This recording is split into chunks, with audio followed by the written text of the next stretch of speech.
muqaddam jinoyat sodir etib, bugungi kunda probatsiya nazorati turadigan shaxslar o'rtasida sportning voleybol turi bo'yicha musobaqa shiddatli tarzda davom etmoqda.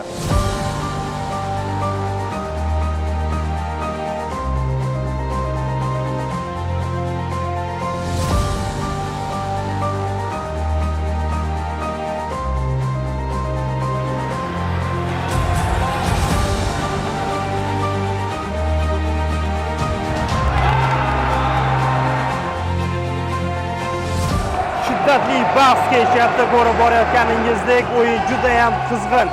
Xo'p, kim g'alaba qozonadi? Buni esa kuzatib borasiz.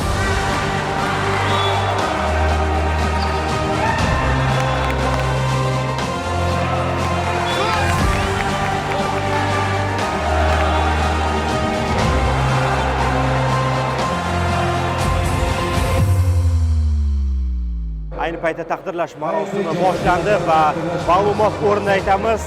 Hurmatli bizni kuzatuvchilar, 3-o'rinni Navoiy viloyati, 2-o'rin Toshkent va faxrli 1-o'rinni Andijon viloyati qo'lga kiritdi. Biz ularni tabriklaymiz. Jarayonlarni esa o'zingiz ko'rib boring.